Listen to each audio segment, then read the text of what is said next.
Çünki mənim övladımı bu ölkə ölümə tərk edib. Ona qoyulan diaqnozla nə işə götürülür, nə əlillik təyin olunur, nə də ki müalicə olunur. Təsəvvür edirsiniz? Yəni bunların o qədər vicdansız, o qədər şərəfsiz, o qədər... Yəni deyirəm, bunu inanın mənə, yəni ən alçaq adamların alçağı eləyə bilər. Yəni o şey eləyə bilər ki, sənin fakt yaxşı, bəs bu adam nə etməlidir? Bunu işləmək üçün, yəni buna elə diaqnoz qoyubsan, şəxs tərcümə halına da yazıbsan filan, deyibsən ki, bunun bu xəstəlikləri var, bundan bağlı bu işləyə bilməz. Yaxşı, bu neynəsin? Bəs ona görə deyirəm, gör bizdə minlərlə belə şeylər var ki, buna görə İlham Əliyev və onun bandasını boynundan basıb, yəni xalq ayağa qalmalıdır çoxdan, əziz qardaşlar. Onun müalicəsini cibimin pulu ilə edir. Niyə mən kiməsə yalvarmalıyım? Niyə kimsə öz cibindən mənə müalicə elətdirməlidir? Mən dilənçiyəm. Mən müharibəyə getməmişəm, amma mənim hər bir şəraitim də var. Baxın, qazinin özünün görünüşünə baxın. Yəni, bu adamdan hiss olunur ki, zulm içində yaşayır. Bir dəri, bir sümük. Mənim qeyrətim də özümə getdim, heç kimə də minnət vermirəm. Heç kimə də minnət vermirəm. Bir vətəndaş kimi niyə millətləşir gəlib mənimlə maraqlanmır? Yox, o qardaşla maraqlansalar özünü yandırmaz. Kişi qalib ordunun əsgəridir. Bu Kənan kimi nə qədər oğlan burada yatmalıdır ki, daha bu problem həllini tapsın problemlər. Qardaş, fevral ayından bura martın neçəsi də bugün 6-da səhv eləmirəm. Bəli. 2 ay oldu. Qazi yoldaşımızdır. 4-cü qazimizdir dünyasında. Bəli. Düzdür də? 4-cü qazimizdir. Bunun kimi neçə qazinin övladı qaldı, başsız. Yoldaşı qaldı. Bunlar nə ilə dolansın?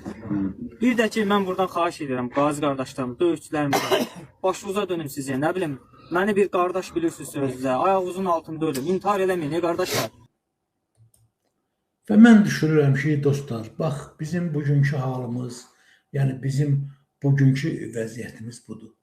Və mən, inanın mənə, yəni Allah rəhmət eləsin, yəni bizim bu qazi qardaşımıza Mübariz Əliyev sahib ol. Allah o dünyasını versin. Və mən inanıram ki, dostlar, zaman gələcək, yəni biz hakimiyyət dəyişəndən sonra biz mütləq həmən bu Mübariz Əliyevə bağlı bir qərar qəbul eləməliyik. Yəni mən bunu şəxsən qəhrəmanlıq kimi qiymətləndirirəm. Əgər bu adam deyək ki, baxın, əlatsız, o yana gedir, bu yana gedir, xəstədir, bu imkanı yoxdur. Məsələn, deyək ki, indi Allah can sağlığı versin bizim. Deyək ki, baxın, Əvəz Zeynallı.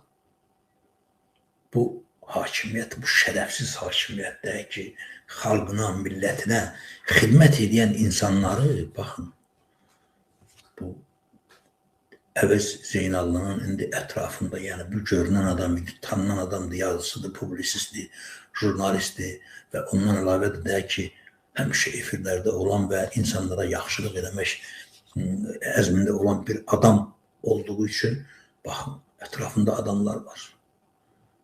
Bizdə 12 min nə qədər qazi, gündə də biri televiziyada çıxıb, hansına kömək eləyəsən, özü it günündə olan, deyək ki, o Pünhanın dediyi kimi, it günündə olan millətin özünün nəyi var ki, ona nə də kömək eləsin. Yəni, bizim bugünkü dəhşətimiz budur və mən düşünürəm ki, dostlar, bugündən sonra, yəni ən azından səhiyyədə və müəyyən sahələrdə mütləq fərqlər olacaq və siz bunu hiss edəcəksiniz. Və indi bizim həmən bu qazimizə qara yaxmalar olacaq, deyək ki, onun haqqında müxtəlif fikirlər artıq da var, demirəm bu Ədalət Verdiyev adında həmən bizim bu, deyək ki, hərbi ekspert, tanıyırsınız onu tez-tez, Ləman Əl-Əşrəf qızının, deyək ki, Sevinç Telman qızının kanallarında hərbi ekspert kim çıxış edir və yaxud da deyək ki, başqa-başqa kanallarda.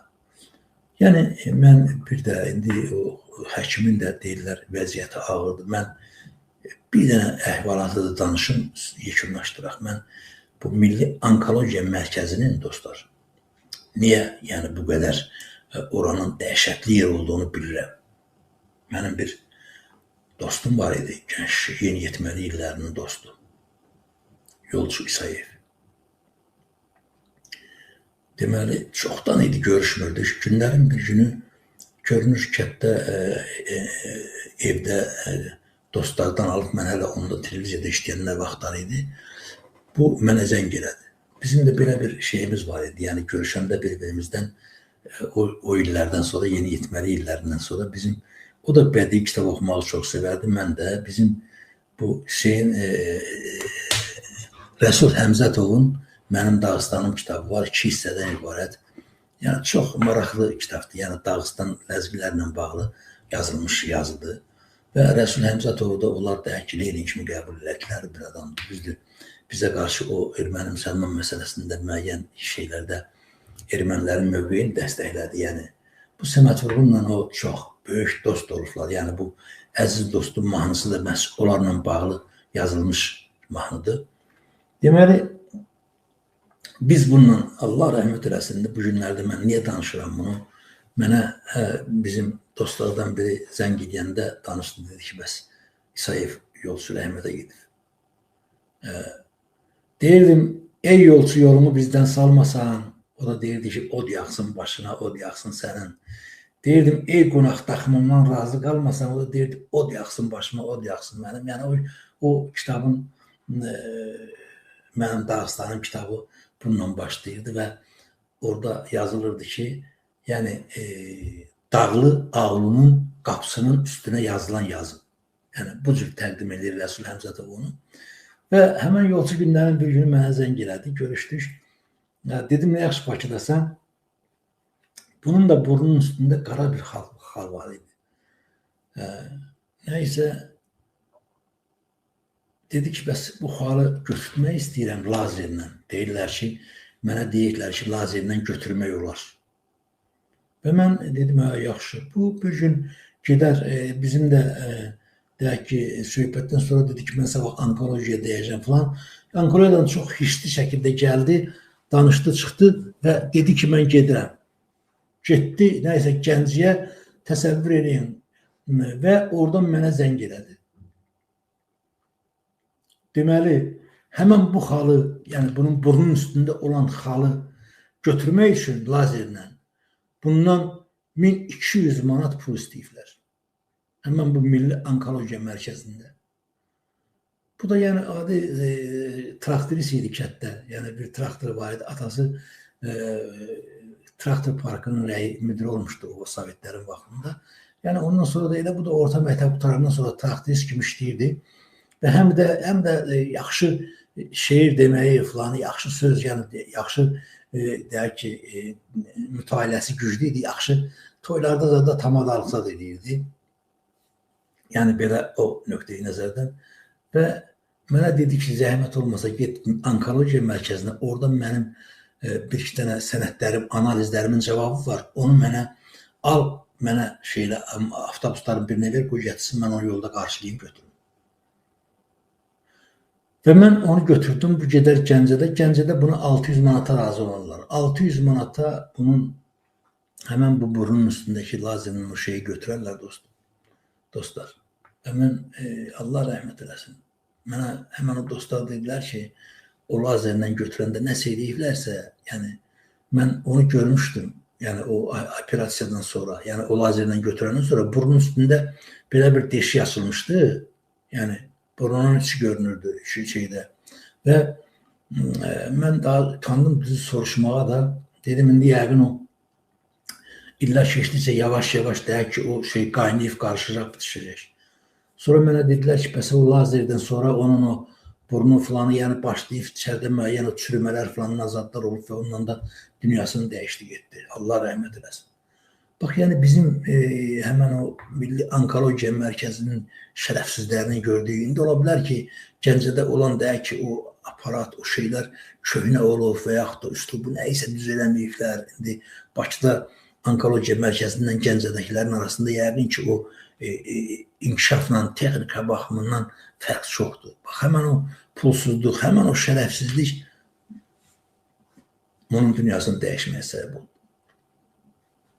Ona görə deyirəm ki, Allah biz verə bilməsək də Allah bunların cəzasını verəcək dostlar. Heç darıxmayın və mən Ağdərəli Poşaq bir yenə deyirəm ki, Allahın köməkliyi ilə bax sənin də mənim də dediklərim məsələlər yavaş-yavaş düzəlir. Yəni o mənada ki, artıq insanlar baxın, artıq insanlar özlərini intihar eləmir. Onu yerinə qoyulan müdür deyək ki, məmur, baxın, sən gedirsən, sənədini verirsən qanunla, görürsən ki, bu məmur bunun üzünə də baxmır. Amma bu bunun birbaşa vəzifəsidir. Sən niyə gedib özünü intihar edirsən? Ay kişi. Elə bunu vur, bunu öldür. Gedimdə 3 il, 5 il nə yatarsan ona kimi də hakimiyyət dəyişəcək. Yəni içəridə vəziyyət dəyişəcək. Bilirsiniz? Yəni bu adət halına alsa, inanın mənə, yəni deyirəm ki, məsələn, mən yenə deyirəm, məsələn, indi Ağdərəli Paşa da bilir. Şəxsən mən o çətin anlarım, filanlarım o qədər Bakıda olub ki, amma heç zaman ağlımdan intihar məsələsi keçməyib. Amma adam da var ki, deyirəm, intihar nə edəyəm, gedib onu vurub öldürəcəm. Belə eləmək lazımdır.